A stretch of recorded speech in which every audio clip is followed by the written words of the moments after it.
ময়মনসিংহ থেকে ঢাকার পথে যাত্রা করেছিল শৌখিন এক্সপ্রেস নামের একটি যাত্রীবাহী বাস। তবে ঢাকা ময়মনসিংহ মহাসড়কের শিকারীকান্দা এলাকায় পৌঁছতেই থেমে যায় সেই যাত্রা।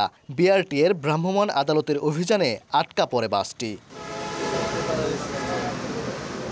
ছুটে চলে যেতে নানান বাহানা, এমনকি চাপ প্রয়োগ করতে নিজের ঊর্ধ্বতন কর্মকর্তাকে ফোন করে বাসের লোক। একটু অনুসন্ধানের পর জানা গেল চালকের সিটে বসেছিলেন খোদ হেল্পার। ড্রাইভিং লাইসেন্স নেই তার। মূল ড্রাইভার কই?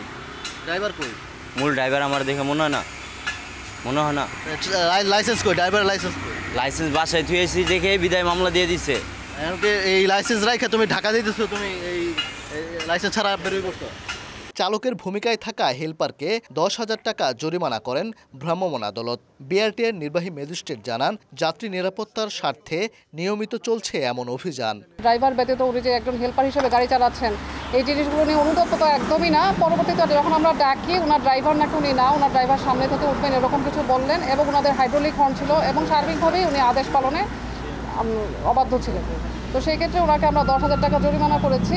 তো জরিমানা আদায় করছি আমরা। আর এছাড়াও বিভিন্ন পরিবহনকে আমরা বাস থেকে শুরু করে সিএনজি, ট্রাক, কাভার্ড ভ্যান এবং সকল প্রকার পরিবহনের জরিমানা টোটাল আজকে আমরা 15টি মামলায় প্রায় 65,000 টাকা জরিমানা আদায় করেছি।